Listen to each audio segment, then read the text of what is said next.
Welcome to Cryptic Accounts, the podcast by paranoid people for paranoid people. On this week's episode, we have the military-industrial complex, MJ12, and the assassination of JFK. I'm your host for this week, Dennis Cheney, and I'm joined with co-host Patrick Ryan. How are you doing this week? Feeling like I'm not going to be happy and uplifted by the end of this episode based on that title. What is that?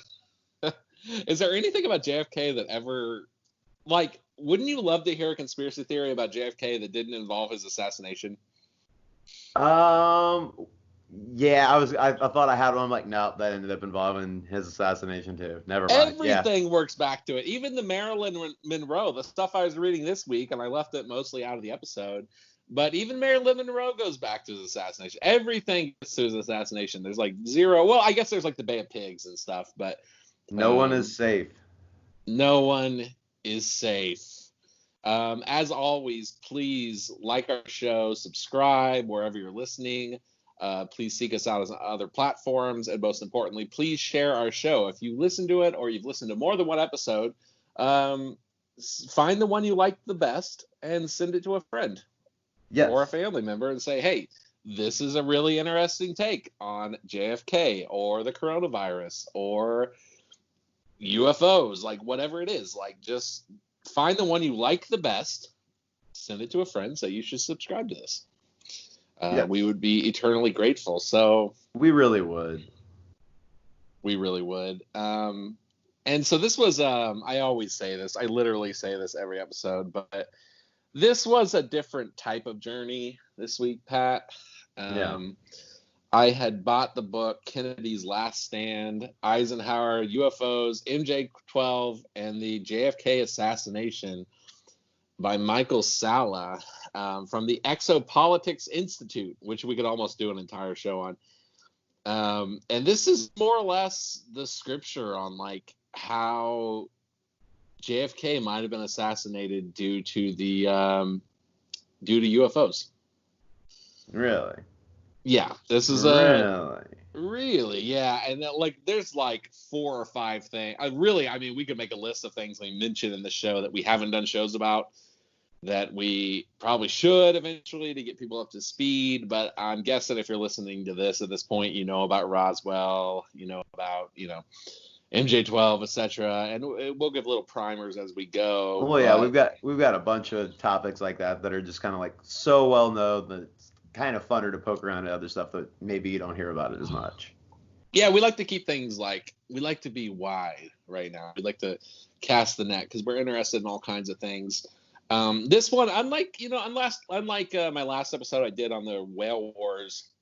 This was less like that one started out with a book and ended up in this whole trail of other things. This one had me going into other things just to try to verify what the heck was going on here. So all the external research was basically like, what? Like, what are you saying? Like, is that true? And it's definitely, I think if you're into this type of thing, you should know about this basic story. And it's a very layered book. It's a very complex theory. I've tried to write like the 8th grade history book version of it. So if you notice any gaps or you say, oh, but also this, that's probably because I'm trying to keep this to around an hour and just tell the basics of how Eisenhower, JFK, UFOs, MJ12, and the assassination are all connected. But with that disclaimer, I'm ready to go if you are, Pat. Oh, yeah. Well, let's do it. Let's start in November of 1945 when General Dwight Eisenhower was appointed U.S. Army Chief of Staff on November 19th and oversaw the demobilization of millions of soldiers as the Supreme Commander of Allied forces in Europe and the first governor of occupied Germany, which I had never learned that he was that, and apparently he was. All right. But before returning to Washington in November of 1945, he was deeply familiar with the covert effort to repatriate German scientists and technologies in Operation Paperclip. And Operation Paperclip, it was basically the operation that our government did to take as many Nazi scientists as we could and employ them by the U.S. government. Yep. 2 years after the end of hostilities in Europe, Eisenhower would certainly have been piqued by reports out of Roswell Army Field about a flying saucer crash. Leaked documents and witnesses reveal that Eisenhower played a leading role in decisions being made at the time about the UFO crash at Roswell. And that makes sense to me. I never thought of him as being connected to that necessarily. I've heard theories about him meeting aliens while he was president and stuff, but I never kind of put two and two together and said, Eisenhower had just been like the lead guy in World War II. Like, why wouldn't he be involved in Roswell? So this rings true. Yeah, apparently they were having like reunions when he was president, and this is when he was meeting them. What do you mean, reunions between us and aliens, or what? No, between him. Oh, right. Like, this is happening before he's president, so people say that he met them while he was president. No, it sounded like maybe he met them before. Yeah, or he was in the know. Yeah. It's interesting the more you read about this stuff, how, and we'll get into this a little bit, how who's in the know doesn't necessarily have to do with how high up you are, like the structure we normally think of government. It's a more complex system. You could have, lower level people who are aware and their colleague is not, and someone up above them in government might have no idea. It's just kind of need to know, basically. And definitely Eisenhower, if he was overseeing the extraction of German scientists and stuff, he probably would be in the need to know when the Roswell crash occurred in 1947. Probably, yeah. So leaked documents and the witnesses reveal that Eisenhower played a leading role in decisions being made at the time about the UFO crash at Roswell. 2 documents in particular reveal that he was among the first senior military officials to learn about the Roswell crash. Eisenhower gave orders to Nathan Twining, the commanding general at the Air Material Command at Wright Air Force Base, which is now known as Wright-Patterson, to travel to Alamogordo Army Airfield, and from there write a report of the Roswell crash. An almost identical directive by President Truman suggests that General Eisenhower was authorized by the president to play a leading role in the covert Army operation concerning the Roswell crash. And at this point, there's plenty of really good source material from what I can tell that he was looped in on this. This is not necessarily conspiracy. It's just that this seemed to be a really big deal. Even if you don't believe in aliens, it was a big public relations deal or whatever. So they kind of President Truman kind of tapped their top guy, Eisenhower, to send out directives telling who to do what, who should write the report, where you should go, this and that. I know I've had a fun time in the last week going around to people that don't believe in aliens and pointing out the whole Pentagon thing to them. How has that been? They've been pretty speechless. Yeah, I find that like, too, oh, well, they just want to distract us from something else. I'm like, don't know that that's what's happening, but I love how they make aliens a conspiracy. Like, they don't really exist. It's just a distraction. Well, they don't want you to think about the COVID numbers. I'm like, what? Huh? Okay. Oh, man. Well, when this Independence Day scenario plays out at the end of the year, we'll see. We'll see. We'll see how who knows if demons or aliens or covert technology or what, but they want us to know for some reason.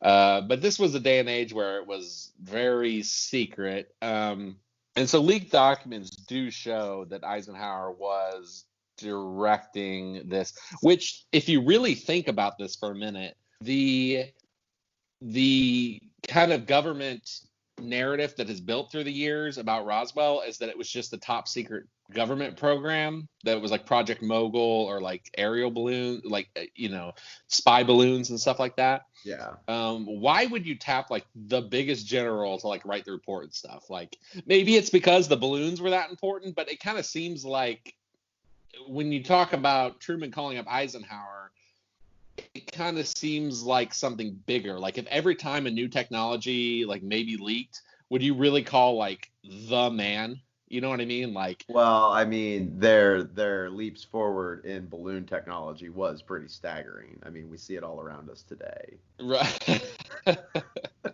So of course, you this get the is top minute. Sir, we figured out how to make them float faster.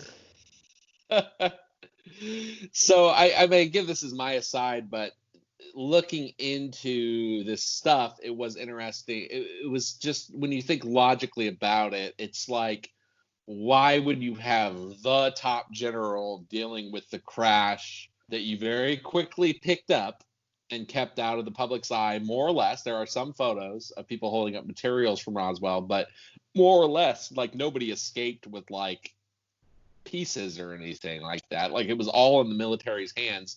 Why would somebody as high up as Eisenhower, directly appointed by the president, be handling such a thing unless it was something bigger than whoops, like our new plane crashed? You know what I mean? Like that stuff happens sometimes. Yeah. So Eisenhower was authorized by the president to play a leading role in the covert army operation concerning the Roswell crash. And now we introduce another allegedly classified document, a report about the Roswell crash that mentions an informal briefing received by then Congressman Kennedy. This is JFK, who would later go on to be President JFK. The claimed briefing is important since it reveals that Kennedy learned about the Roswell crash, and this was known to restricted leadership of the classified report. Significantly, for what will be revealed later, Eisenhower was aware that Kennedy had been briefed about the crash, for Eisenhower was among the readers of the report. So they sent out a report, and obviously it had the names of everyone it was sent out to on the report.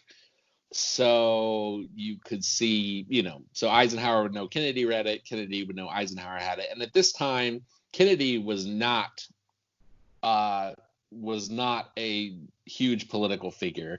He was literally just elected to the U.S. House of Representatives in November of 1946, after becoming a war hero in World War II. And importantly, he did have some experience with U.S. Navy intelligence, which the author believes might have immediately tipped him off that something was going on with this crash. And of course, as we all know, JFK's father, Joseph Kennedy, was a very wealthy businessman and the U.S. ambassador to the U.K. before the war. So it's kind of a question as to, he has family connections, he was a war hero, but he was just basically a freshman U.S. House of Representatives member. So why is he included in this memo to President Truman, Eisenhower? They obviously had some reason dealing with his connections. It's almost as if, more or less, the way the author describes it is like people more or less knew in Washington, like Kennedy, like he might be right now. He was just elected to Congress last year, and literally he wouldn't have taken the oath of office and become a congressperson until 1947. So he had just become a congressman that year. So it is very strange that someone that far down the chain would be alerted to this stuff, unless people realized, and it talks about this in the book, like people would write about him and be like, he's definitely going to go places. Like people knew there was something special about him because his father was so well connected, his father was so rich, and he seemed interested in politics. He was a war hero. It was like, we know this Kennedy guy is going to go places. Okay. There was no secret. But interestingly enough, he was kind of read into the stuff a little earlier than most people would be in their political career. Yeah. And he wasn't like, even though he was a war hero, like he was a war hero for valor. He wasn't like a general or something. Like he didn't have clearance that was abnormal, but he was included in this for some reason. So using his congressional networks and military contacts, Kennedy could have made discreet inquiries and taken into confidence by those in the loop regarding the events of Roswell. Or someone may have decided to cultivate the freshman congressman by briefing him about the most important event imaginable, an encounter with technology involving life from another planet. The most likely figure who would want to recruit Kennedy would have been Secretary of the Navy John Forrestal, who earlier had tried to unsuccessfully recruit him in his personal staff in 1945. So everybody basically was talking about this Kennedy kid. They knew he was going to be something. The Navy tried to get him on the staff of the Secretary of the Navy. So there's a lot of reason to think there's good, good reasons why they would have read him into this, even though it was very early.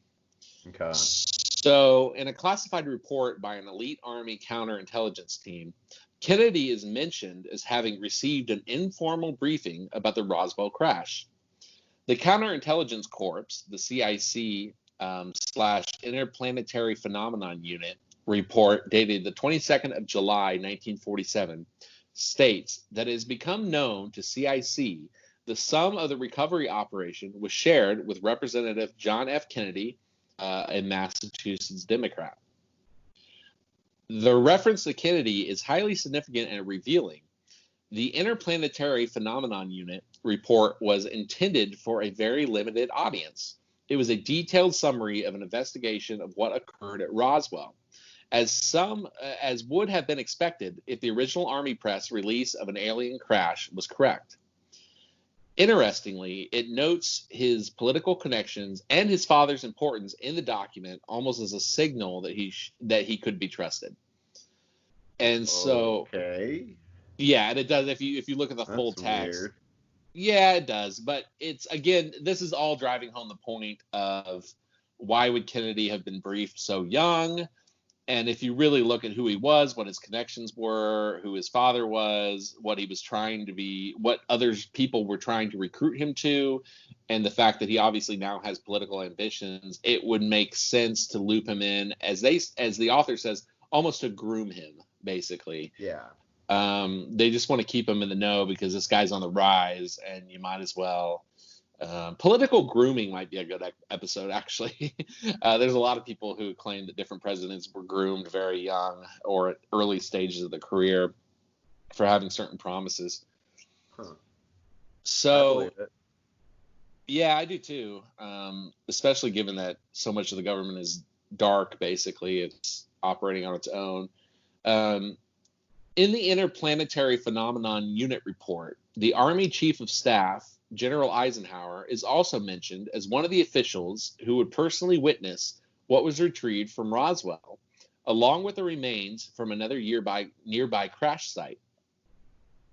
On the 7th of July, Lieutenant General Nathan Twining arrived at the Air Force Base for a secret meeting with the Air Force Chief of Staff, Spatz, and to view recovered remains of the craft.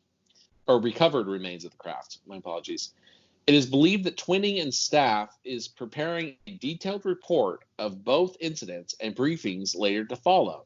It is also the belief of CIC that General Eisenhower will see a showing of recoveries sometimes in late August of this year. So basically, the directive went forward, and Eisenhower was going to personally review the recovered remains, whether they be alien or just the craft of Roswell. Now, at this point, you might be asking the question, why do you keep bringing up something called the Interplanetary Phenomenon Unit, which few people have ever heard of? The authenticity of the Interplanetary Phenomenon Unit summary is disputed. Yet we do know that the Interplanetary Phenomenon Unit, IPU, was a highly classified Army intelligence unit that did exist during the period in question. After initially denying its existence, the U.S. Air Force was eventually forced to acknowledge that the IPU did exist for a period of time. Documents released through the Freedom of Information Act confirm the existence of this highly secretive investigatory group, despite the best efforts by Air Force officials to cast doubt on its existence. Well, that's just par for the course, isn't it? I knew you were gonna say that. I was gonna say it. Well, we're not doing it anymore. We used to do that. Nothing came of it. But yeah, we don't do that anymore. That was silly. That was a silly thing we were doing. And it, in reality, I say in reality, but from official sources, this was actually established after the Battle of Los Angeles in 1942. Is what we know about it, and that's a very famous UFO case where the military fired on UFOs in Los Angeles. So at this point, Truman was the president and would be until January 1953 about. But it's important that we get into another issue here at this point, now that we're talking about the IPU. Okay. So keep in mind, and I believe this was actually declassified in the 90s, but the report itself is still disputed by the government. They say that it's bogus.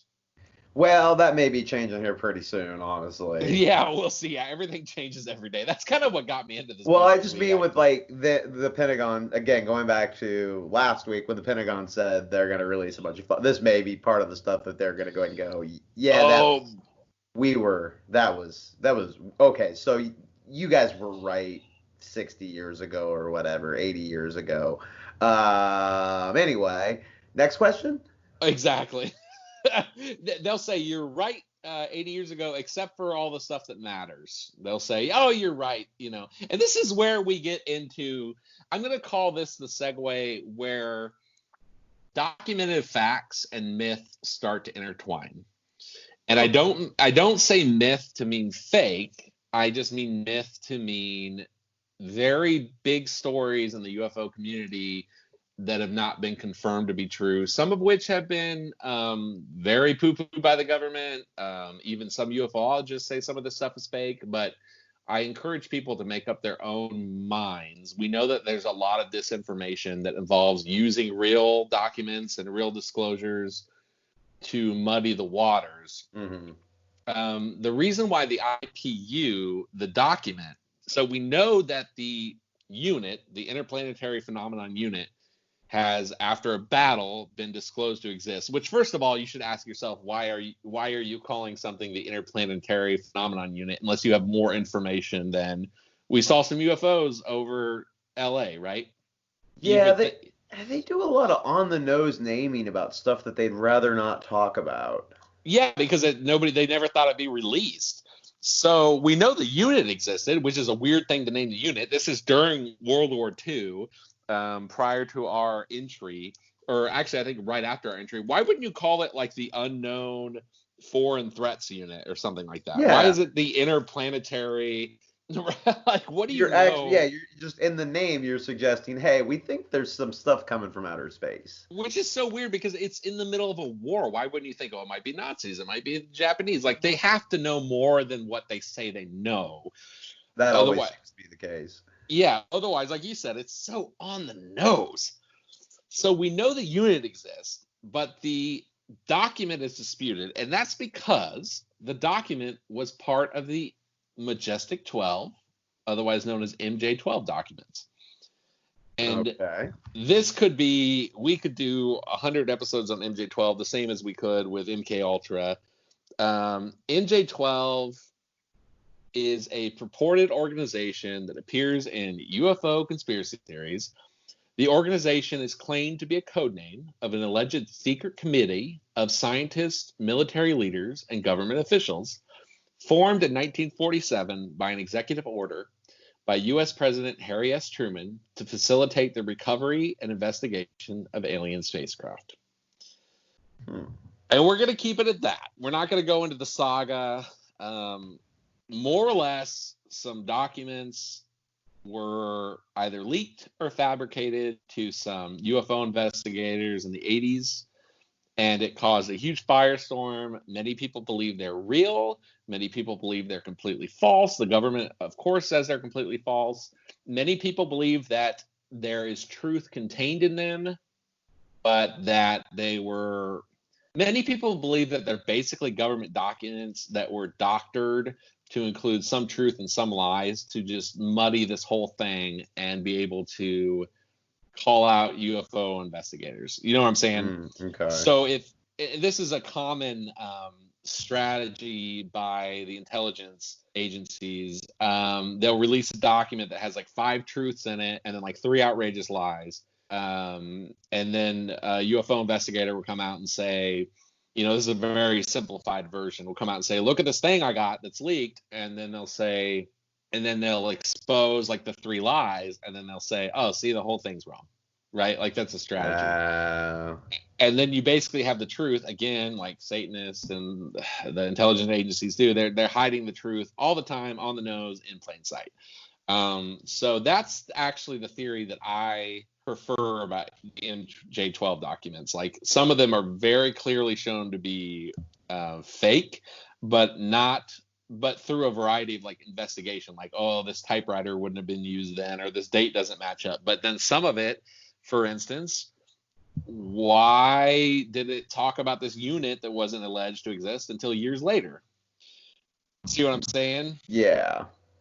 So I tend to think it's some sort of covert mind game, more or less, by the government to release some of the truth, but muddy it with lies and crazy stuff so that you don't believe the truth. And what's truth and what's not, I don't know. But moving forward, this MJ12 theory kind of intertwines with actual documents and actual historical events in like some really interesting ways.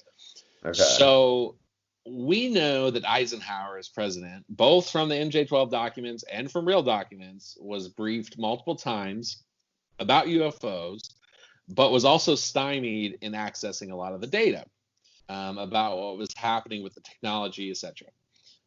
Which led Eisenhower to become extremely suspicious of secret programs, the military-industrial complex, etc. And and this is an attitude that would be echoed by a president not too much later. You nailed it. I don't want to jump ahead, but I knew that part was coming. I just couldn't hold it in.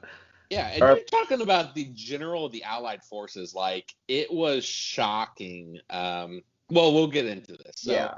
And there's some crazy stories in here that I don't know are confirmable or not. But apparently, like, Eisenhower would try to get documents from this MJ12 group.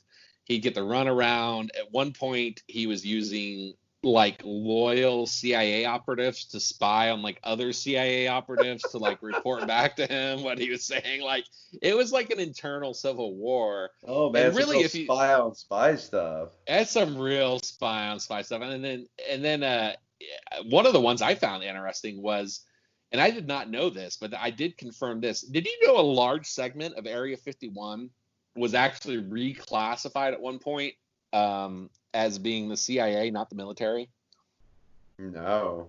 Yeah, so apparently they gave the CIA part of that base to do certain technologies, such as like the our spy planes and stuff.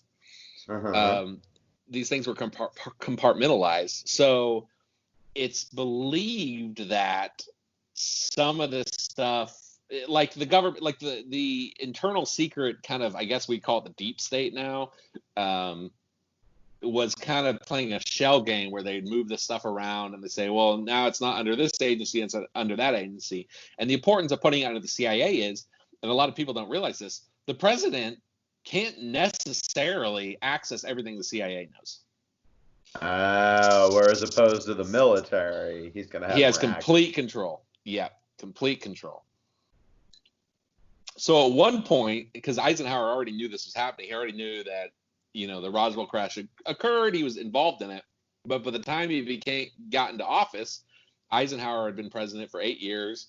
He had created supposedly this MJ12 group. And it's not disputed, though, that the military-industrial complex grew out of control and became very secretive. So they were trying to hide things from Eisenhower. But Eisenhower knew, because he was kind of in the loop back in 1945, 1947. He was just like, no, I want to get to it. And at one point, he even supposedly threatened to invade the CIA portion of Area 51 with federal troops to get some of the information. He was doing it before it was cool on Facebook. Yeah. So Eisenhower was not messing around. He's like, I'm the president. And you see the same attitude. We'll see it with Kennedy. He's like, I'm the president. And this is the way it should be if you believe in the Constitution. He's like, you're the CIA. You're part of the executive branch. You have to tell me everything. But we know now, and we could do a whole multitude of episodes on different versions of this. We know now that need to know, the information's need to know just because you're elected. They see you, hey, you're elected for 4 years. You might not be around after that. Why are we going to tell you secrets from 60 years of our dark arts, basically? So, but Eisenhower was already plugged in from his time as, our top general, and what he had been briefed on. He's like, no, I will literally send in the army. I'll use what I can control to access what I can't control. And this leads us to just an interesting historical thing. I would encourage everybody, if you have never seen this, to watch Eisenhower's farewell speech. First of all, he was a great president. He was a great general. And he has a beautiful farewell speech. But in it, he implicitly warned, pretty much to the shock of people in government and the public, about the military-industrial complex. And we'll link to a video of that in the show notes. But in it, he says, quote, "We must not fail to comprehend the grave implications. Our toil, resources, and livelihood are all involved. So it is the very structure of a society. In the councils of government, we must guard against the acquisition of unwarranted influence, whether sought or unsought, by the military-industrial complex." So he just came out live on TV, basically, at the time, and was like, look out for the military-industrial complex. And it shocked people. I mean, this is pre-Watergate. This is the president. This is our top general. And he's like, hey, there's stuff going on in our government. Have you ever heard of the speech, Pat? I think so. I'm vaguely familiar with it. I knew that Eisenhower had warned, but I didn't realize he was doing it in like his exiting speech. Mm-hmm. It's like he saved it for last, basically, when no one could control him. Yeah. So he did that. And it's a great speech. It's not all about the military-industrial complex, but so fast forward to just a little while later, or a little while before, on November 8th, 1960, Senator John F. Kennedy won the U.S. presidential election. And the president-elect would meet with outgoing President Dwight D. Eisenhower twice, on December 6, 1960, and on January 19, 1961. During both meetings, and this is documented, during both meetings, Kennedy and Eisenhower would begin private conversations without their respective staff. They would adjourn to the cabinet room along with key officials to discuss a variety of national security issues. In those private meetings, Eisenhower would share with Kennedy some of the most troubling political problems and challenges confronting the president. So at this point, Eisenhower and Kennedy both know that they both read the Roswell documents. We know that in Eisenhower's exit speech, he's going to warn about the military-industrial complex as being one of the biggest concerns after years and years of getting stymied on these UFO findings. And we know that they're privately chatting at least twice about what they feel are the biggest issues with no one else involved. So in Kennedy's inaugural address on January 20, 1961, President Kennedy indirectly referred to the President Eisenhower's farewell speech, warning about the growing power of the military-industrial complex. Kennedy described the dangers posed by the armaments industry using science to build ever more destructive weapons. And he said, "Let both sides, for the first time, formulate serious and precise proposals for the inspection and control of arms, and bring the absolute power to destroy other nations under the absolute control of all nations. Let both sides seek to invoke the wonders of science instead of its terrors." It was Kennedy's appeal to joint cooperation in space with the Soviet Union that was the most important clue to his intention to regain control of the UFO issue. During his administration, Kennedy would repeatedly reach out to the Soviet Union to cooperate in space, along with a host of other areas of mutual concern, stating in his speech, "Together, let us explore the stars." So, at the time, I mean, the Cold War had just started, that we had an arms race building up, and the space race had begun. The Soviets had already launched Sputnik. And Kennedy came right out the gate after his conversations with Eisenhower and said, we need to cooperate on space travel. And this will end up being much bigger than it looks, as kind of an overture towards peace. So if cooperation with the Soviet Union were to be established in the international arena, then it would significantly reduce the power of the military-industrial complex. More importantly, cooperation with the Soviet Union would undercut the power of the secretive group that had gained exclusive control over the UFO issue and were using extraterrestrial-related technologies for weapons development. What emerges at... Yeah, go ahead. Wait, what? They were using extraterrestrial-related technology for weapons development. Well, this is the general theory that we started reverse engineering what we had recovered at Roswell to develop stealth technology, computer technology, missile technology, etc. Okay.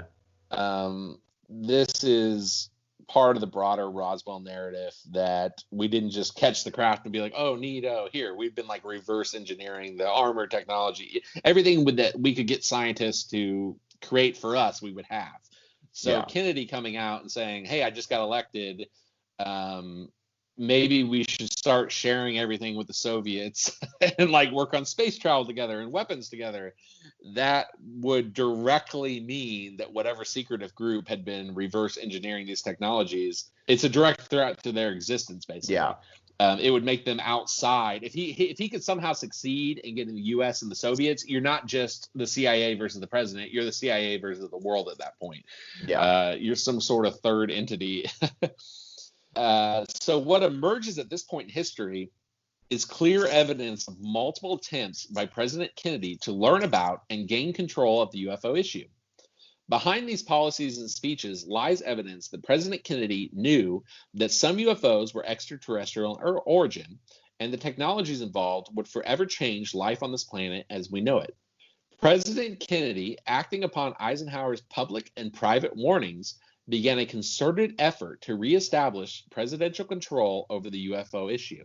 Like Eisenhower before him, Kennedy would have his own confrontation with the secret powers that be. And he got to work. This seems to be like one of the main things that motivated Kennedy. Less than a month after assuming the presidency, Kennedy showed his resolve to restructure the National Security Council and bring all psychological warfare activities under the direct executive control. On February 19th, 1961, he issued Executive Order 10920, and this is verified, that abolished the Operations Coordinating Board. This was a major policy decision by the young president. The Operations Coordinating Board was the primary interagency organization responsible for Cold War psychological warfare activities and also UFO stuff. But he dressed it up basically as being about these psychological activities, which are deeply tied into the UFO problem. Any questions so far, Patrick? No, I'm tracking with you. It seems like he's got a pretty good plan to kind of at least cover what he's trying to do. Yeah, I mean, he basically directly was like, we're not going to have an independent board. Like, we're just going to get rid of it. So, and Kennedy was very crafty. He seemed to, I think this is why he was such a good, part of why he was such a good president. He seemed to really know how to move the levers of things to get what he wanted, especially as it came to these secret projects. So on June 28th, 1961, he'd been president less than 6 months. President Kennedy wrote a top secret memorandum to Allen Dulles, who was the director of the CIA. National Security Memorandum to wit, it read, to the director of the CIA. Subject: review of MJ12 intelligence operations as they relate to Cold War psychological warfare plans. I would like a brief summary from you at your earliest convenience. Now here we go. Here's we're weaving myth in again. We have basically this memo from JFK, which would be disputed, within the first 6 months of his presidency, asking for a review of these psychological warfare plans. But we already know that within the last 3 or 4 months, he had issued an actual executive order, more or less trying to gain access to the same thing. So if this memo to the head of the CIA, who's alleged to be on MJ12, is a hoax, it just seems to be a very well thought out hoax. Like, it's just it doesn't seem to be on the nose. It seems to be just like an interesting clue that's tied to what we know that JFK was actually doing. And it is also interesting that he mentions MJ12, which is supposed to be about UFOs, with the psychological warfare plans, which were tied through that the Operations Coordination Board, which he had abolished with his executive order. So, and further, the authenticity of the June 28th, 1961 MJ12 memorandum is supported by a declassified set of 3 national security action memorandums issued on the same day to the Joint Chiefs of Staff and also forwarded to CIA Director Dulles. NSAM 5557 placed Cold War operations firmly under the control of the Joint Chiefs. And so we know that on the same day that Kennedy sent the, quote, MJ12 memo saying that he wants access to the stuff, we have actual documents from the government saying that the Joint Chiefs of Staff and the CIA started to do the opposite and consolidate this information under basically the military and the CIA. Okay. So while the MJ12 memo from Kennedy is disputed, it interestingly takes place at the same time that we know that the powers that be were doing the opposite, more or less. And so, according to the whole MJ12 thing, basically CIA Director Dulles and the Joint Chiefs of Staff more or less skirted the issues in his memo. JFK was asking not only to abolish this thing, but in his other memos, he was asking to receive direct briefings and to directly meet with Alan Dulles to speak about these technologies, etc. And instead, what he got was basically a document that was, instead of getting to meet with Alan Dulles to speak about these technologies and be briefed on stuff, what he got was this kind of memo that skirts the issue. He got a written memo that said, hey, we don't know, it might be the Soviets. It even says it might be extraterrestrial, like just kind of offhand. They're like, basically, we don't know. But more or less, they were not being forthcoming with Kennedy. So a classified top secret document with the MJ12 code word access is a set of directives from the director of the CIA, Dulles, who simultaneously headed the MJ12 Special Studies Project and sent out memos to 6 other members of the project. And this is dated from the week that Kennedy was trying to seek information. As you must know, Lancer, and Lancer was Kennedy's actual Secret Service code name, has made some inquiries regarding our activities, which we cannot allow. Please submit your views no later than October. Your action to this matter is critical to the continuance of this group. Well, that doesn't sound like they're going to do what he wants.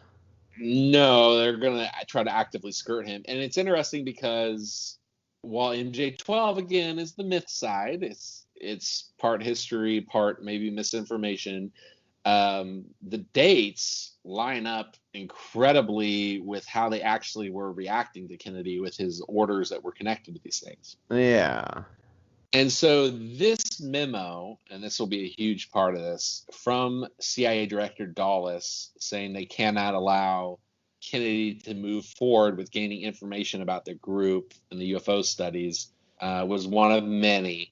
And many of them are actually partially burned and don't seem to have a date. But the authority of the writer and the political context indicated that it was probably written shortly after Kennedy had signed the June 26, National Security Act memorandum requesting a review of MJ12 intelligence operations as they relate to Cold War psychological warfare plans. So at this point, Kennedy comes in right off the bat, February, June. He's in office less than 6 months. He's all over this. He wants it, and as far as we can tell from official documents, they weren't cooperating. From unofficial documents, they were outright against this. Yeah. All in all, it all adds up to the same thing.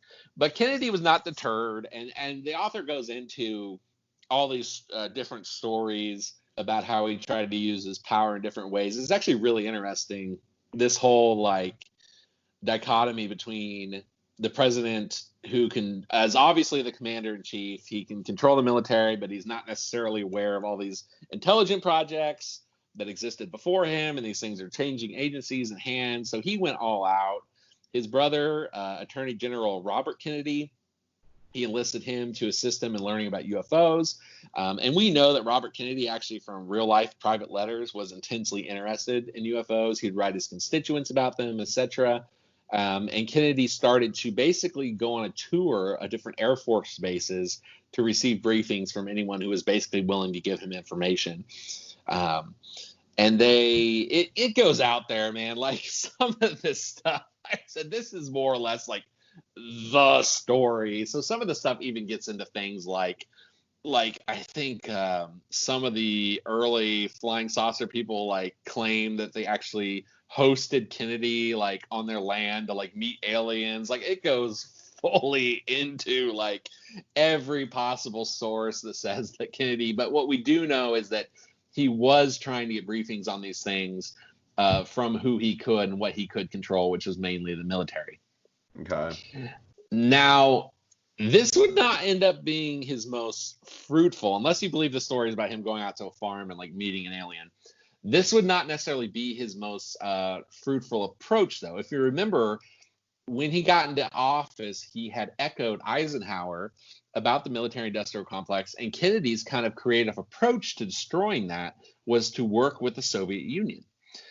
And Kennedy's outrage to the Soviet Union and its leader, Nikita Khrushchev, would eventually bear fruit in the last months of his presidency, but not without much confrontation and crisis in the intervening period. Kennedy's first goal with the Soviet Union was to build the foundations for cooperation. And eventually, him and Khrushchev agreed to an informal meeting in Vienna in 1961. And this would go on and on. He would just bug Khrushchev about, we have to cooperate, we have to. And this was just not normal peace talks. And then again, I mean, I didn't grow up in the Cold War, but I'm going to guess, based on what we know historically, like it was pretty radical to say we should not only be friends, but we need to share weapons and we need to share space technology. Like this was really trying to like combine the world's two superpowers in a way that we don't normally get taught about. Yeah. When it comes to Kennedy or the rest of the Cold War. In September of 1963, so we've jumped forward 2 years toward the end of everything, President Kennedy launched a groundbreaking initiative to get the USSR and the USA to cooperate in joint space and lunar missions. In the background of this publicly announced initiative, with powerful Cold War implications, was a more secretive attempt by the Kennedy administration to gain access to classified UFO files. Leaked documents revealed that the Kennedy had instructed the CIA to release classified UFO files to NASA as part of the cooperative space effort with the Soviet Union. Guess what? They did not. Oh, that's not surprising. He would basically do this. He'd say, okay, what do I have control over? Okay, well, I have control over NASA. Okay, so I'll make a deal with the Soviets that will cooperate. So I'll tell CIA that we need this stuff to help NASA, and then I can read it once it's in NASA's hands. And the CIA would be like, we don't know what you're talking about. It's more or less what they would do. Cool. But if Kennedy has succeeded, there would have been a joint space missions to the moon and greater sharing of classified UFO files between the CIA, NASA, and the Kennedy administration. This effort would have ensured eventual public release of classified UFO files by both the U.S. and the USSR. In a stunning speech before the United Nations General Assembly on September 20th, 1963, Kennedy offered to put an end to the space race and start joint missions with the Soviets. And this is documented. We will link to the speech. Really? And have you ever heard of this? You always hear about No. his speech as like, we will go to the moon by the end of the decade. He was serious, but we always paint it in the picture of like, and eventually we beat the Soviets. Kennedy was like totally willing to work with the Russians to do it together, which would have been a whole different kind of history. Oh, yeah. And this did not make people happy, I'm going to assume. So according to Khrushchev's eldest son, Dr. Sergei Khrushchev, this was not the first time that Kennedy had proposed joint space and lunar missions with the USSR. Sergei Khrushchev revealed that at the June 1961 Vienna summit, less than 10 days after Kennedy's famous speech before a joint session of the U.S. Congress promising to land a man on the moon before the end of the decade, I say it like Kennedy, the end of the decade, Kennedy secretly proposed joint space and lunar missions with his father. So he was in on this right away. And I think it's fascinating because that was not the attitude at the time. The attitude was very Cold War. We keep our stuff, you keep your stuff. And Kennedy, I think, in part is what it's arguing here, in part in his effort to try to find out what the heck's going on with the bigger question. What are these aliens? What technology do we have? He was willing to basically try anything. And so he kept trying privately, according to Khrushchev's son, over and over. And he was rebuffed. Khrushchev would always say, no, we're not going to do that. No, we're not going to do that. No, we're not going to do that. But fast forward to November 11th, 1963. On that day, a key Soviet Mars mission had failed. Quote, a Mars-bound unmanned spacecraft, codenamed Cosmos 21, failed in low Earth orbit exactly one day before Kennedy's sudden, quote, Soviet cooperation directive to James Webb. Let me unpack this. Okay. Kennedy had tried since he was inaugurated up to 5 months afterwards to meet privately with the head of the Soviet Union. Khrushchev, the head of the Soviet Union, his son says that from 1961 to 1963, all the private conversations would go back to, we have to cooperate, we have to work together, we have to have this joint space program. We know that Kennedy had said publicly before the UN and before the US Congress that he wanted to work with the Soviets. You don't hear about this stuff, but this is true. And he was always told no, because Khrushchev was more of this conservative guy. But in November of 1963, the same month that Kennedy ended up being shot on the 22nd, the Soviets had basically what was this embarrassing failure of their space program. And up to that point, anyone who knows U.S. history knows that we were being beat by the Soviets. They had put the first satellite in space, the first man in space. They were running circles around us, but they had this first really embarrassing moment where this probe they were going to send out to Mars like crashed and burned before it even got into space. And the next day, Kennedy issues what's called the Soviet Cooperation Directive, because Khrushchev had an abrupt turnaround. After 2 years of secret and public overtures by Kennedy, finally this led to a series of immediate presidential executive actions by Kennedy the next day after the embarrassing Soviet failure. President Kennedy issued National Security Action Memorandum number 271 on November 12th, 1963. The subject header was, quote, cooperation with the USSR on outer space matters. And the key passage was, quote, I would like you to assume personally the initiative to central responsibility with the government for the development of a program of substantive cooperation with the Soviet Union in the field of outer space, including the development of specific technical proposals. Interesting. Yes. So it appears, and in fact, Khrushchev's son confirms that after that embarrassment, I guess Khrushchev got some doubts about winning the space race and was like, you know what, let's go ahead. It makes all the sense in the world that Khrushchev, if you're winning the space race, would say, stay out of this, like we're going to keep competing. But the minute that the Soviets hit a big setback, he appeared willing to work with JFK, and the exact date of their biggest failure matches up with JFK releasing a bunch of verified memorandum and documents saying, hey, let's start doing it. And this is exactly 10 days before he was shot, by the way. Yeah.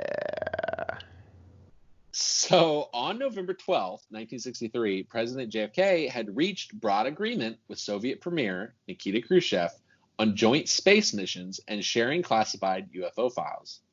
This agreement required both leaders to instruct their respective UFO working groups to share information. Kennedy did this through a November 12th top secret memorandum to the director of the CIA to share UFO files with NASA and the USSR. I was expecting a response, but okay. Kennedy's 1963 efforts to end the Cold War, cooperate with the USSR on joint space missions, and share classified UFO files with the Soviets created what would be called a final showdown with MJ12. And I would have to imagine, even if you don't believe in MJ12, there had to be a showdown with somebody. Yeah. Like, if you have watched anything that's happened just in the last 4 years with the CIA and FBI and leaks and Ukraine and Russiagate and all this stuff, like, you know that, like, the military and intelligence agencies don't just follow everything the president does. They have their own objectives. They have their own pre-existing missions. So even if you don't believe he's showing, has a showdown with MJ12, like, he had to have had a showdown with somebody. Like, there had to have been generals and stuff that were like, don't do this. We've been working since 1945 to beat these people. Why do you want to share all our technology? Yeah. The trigger to this was Kennedy's agreement with Khrushchev on November 12th on space cooperation that led to Kennedy's top secret memo instructing the new director of the CIA, John McCone, to share all UFO information with NASA. Due to the security directive that he issued, number 271, issued the same day, this would ensure that classified UFO files would be shared not only with the Soviet Union, but with the State Department, which would be required to share it with the Soviet Union, and other U.S. agencies. In short, the two memoranda, when you put them together, it's clear what he was trying to do, that Kennedy issued on November 12th would ensure the access to classified UFO files would be extended to more government agencies, ultimately resulting in direct presidential access. So he kind of won. Yeah. He somehow, in reality, regardless of what you believe about MJ12, had convinced Khrushchev that we were going to work together and started issuing directives. It's like, hey, now you can't say patriotism. You can't say we're keeping it secret from our enemies. You have to release this to help the space race and to help America and the Soviet Union cooperate for the betterment of all mankind, is basically what he had achieved, which is a crazy achievement if you think about it, how cleverly he went about it. Yeah. And all the different people that he and the way that it's going to go to all these other agencies, thus just putting more eyes on everything. More eyes on everything. It would almost make it inevitability that it would eventually be found. And in the very least, it would be in agencies that he controlled. If you say you have to give this to he was just very creative. I find this to be very creative. Yeah. And so November 12th, exactly 10 days before he was assassinated, this was coming to fruition. But unknown to Kennedy, there was this set of secret directives, which we had spoke about earlier. The MJ12 directives by Mr. Dulles, the former CIA director. In the first one we read, he had basically ruled out any cooperation with Kennedy and with national security staff on the UFO issue. Yeah. It was from Dulles to another 6 members of the MJ12 group, members who sanctioned the directives found in the burned documents, including a vague political assassination directive against non-cooperative officials in the Kennedy administration. And in fact, if you read it plainly, and there's really no way to read it plainly, it's pretty cryptic, this could be applied to Kennedy himself if the official entrusted to carry out the assassination directive concluded that the president threatened MJ12 operations. Which he would have. Which he did. which he directly did. He's who's coordinating and getting everybody else who would be a threat to become a threat. He basically turned the whole world and the whole U.S. government and even the Cold War against our military-industrial complex. Yep. He went to war against what Eisenhower had warned about and what they both knew about from their Roswell briefings and from what they probably spoke about privately. He did it. The guy did it. It's kind of incredible. The most damning directive drafted by Dulles and apparently approved by the other MJ12 members is titled, quote, Project Environment. And this is how evil these people are. You gotta hear this. It is a cryptic assassination directive. And in full it states, and it really is this short. We'll get a picture of this directive. It says, directive regarding project environment. When conditions become non-conducive for growth in our environment, and Washington cannot be influenced any further, quote, the weather is lacking any precipitation. It should be wet. The end. Oh, well, that's definitely a murder reference. Dr. Robert Wood, who is the foremost expert in analyzing MJ12 documents using forensic methods, has concluded that the burned document is an assassination directive. Yeah. In an interview discussing the burned document, he points out that the cryptic phrase, it should be wet, originates from Russia, where the phrase wet works. Yeah, are you going to say that? Yeah. Or wet affairs denotes someone who had been killed and is drenched in blood. The code word wet was later adopted by the Soviet KGB and other intelligence agencies, according to Dr. Wood. The term it should be wet, therefore, is a code command to kill someone. Yeah. In drafting this cryptic directive, CIA Director Alan Dulles was seeking approval from the MJ12 colleagues to justify the assassination of any elected or appointed official in Washington, D.C., whose policies were, quote, not conducive for growth. Huh. And that was the stuff Kennedy was unaware of. And more or less, I mean, there is so much more. There are people who've come out and said, I mean, this would become a Kennedy assassination episode at this point if we chose to move forward. Yeah.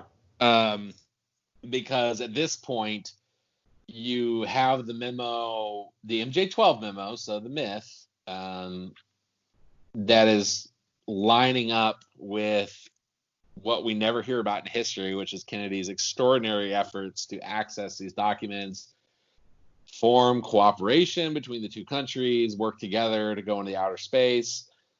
And it's just really interesting that the fact is he had directed this in two different documents that we know are not myth on November 12th, and exactly 10 days later, he was assassinated in Texas.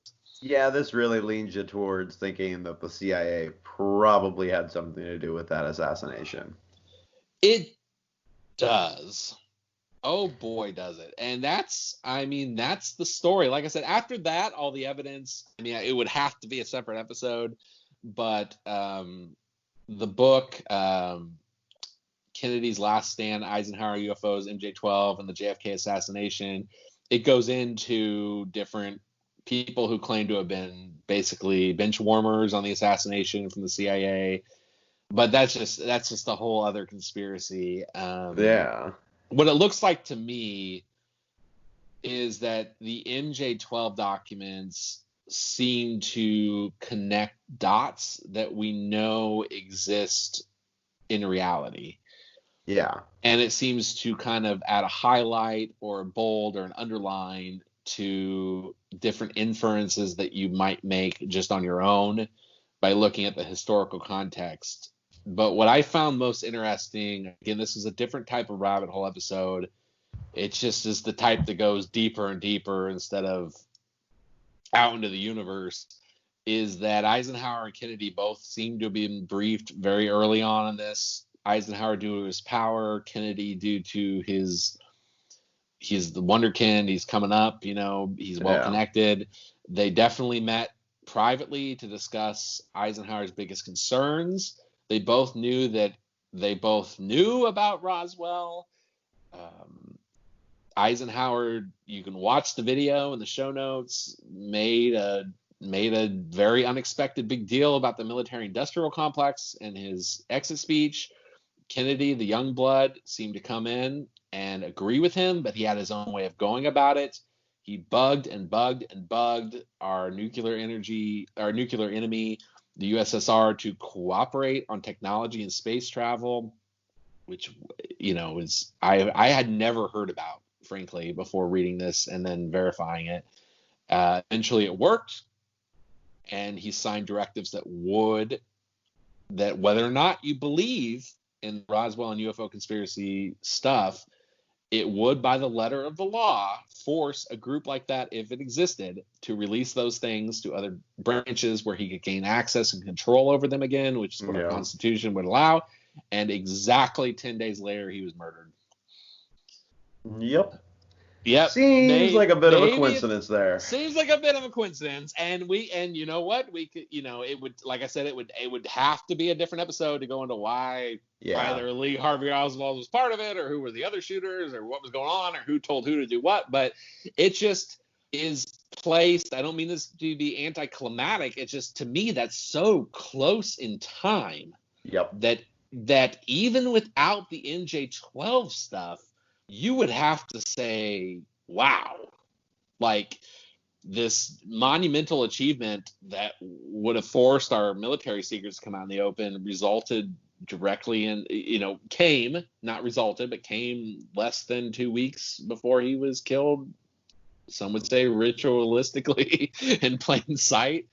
But there you have it, my friend. That's the theory in a nutshell. There's so much more to it of why Kennedy might have been killed over UFOs. Yeah, I have not heard that spin on the Kennedy assassination. That was... Whoa. Well, I'm not as upset as I thought I was going to be.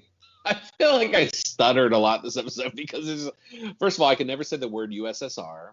There, I said it perfectly. But it's crazy. It's just kind of mind stuttering, because when you read the stuff, and especially when you look at like what is real, like so much more of this is real than what you would expect. Yeah. I would say, really, to be a conspiracy theorist about JFK, all you would have to know is that he signed that directive on November 12th. You wouldn't even have to know why. You just say there's not anyone who's super powerful in the intelligence and military circles who would say, heck no, we're not sharing this with the Soviets.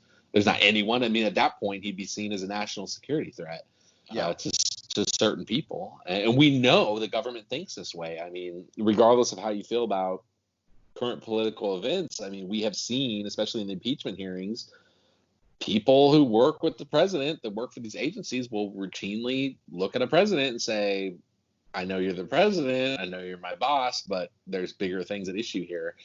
And that's it, man. How are you feeling? I feel all right, man. I feel like you put together a really good episode. Super interesting. Didn't depress me as much as I thought it was going to. Really? No. Is it because you knew the end? Kind of, yeah. I mean, it was just a different angle on a thing that I already kind of knew quite a bit of conspiracy stuff about. It's weird that I'd never really heard this angle of it, though. Yeah, and I'm actually kind of inclined now, like, to believe this angle, even absent the UFO stuff.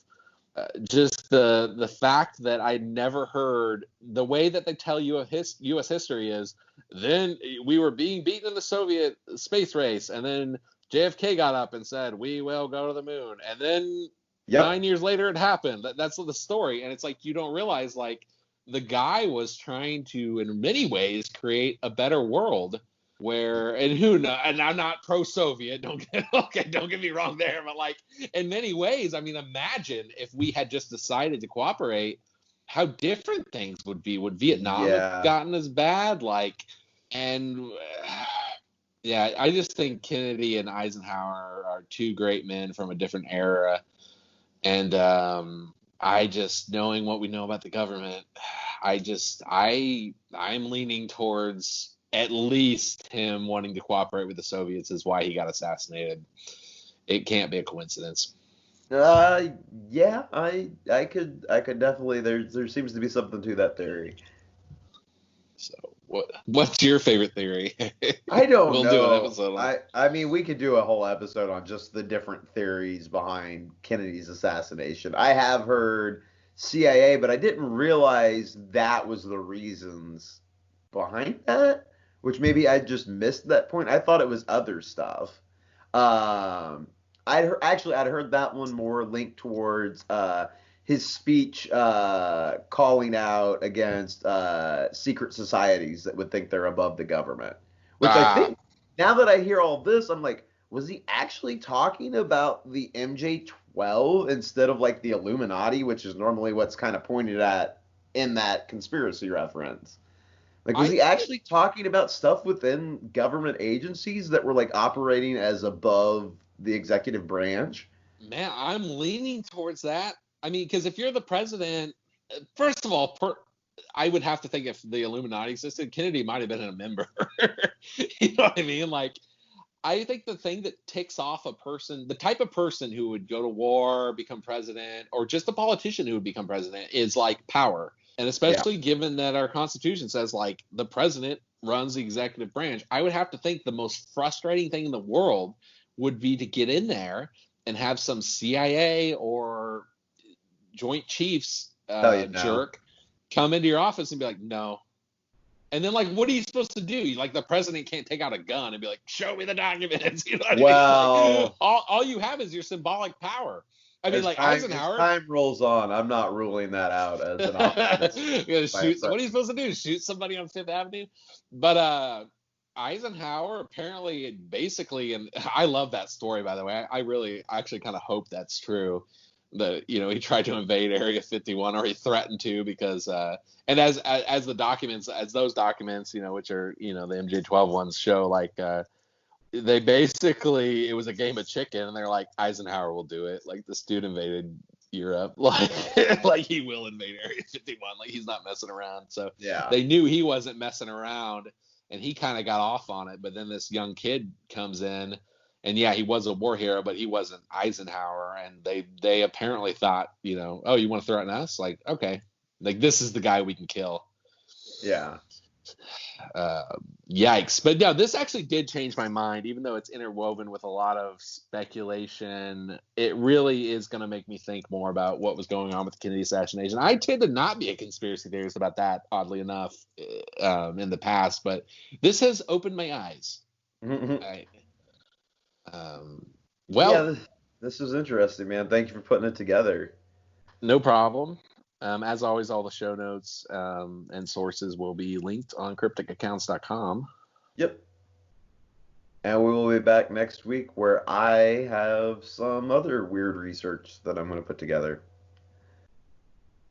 So yeah, I look forward to it. So thank you all so much for listening, and we will be back next Wednesday. Thank you, Dennis, and goodbye, everybody.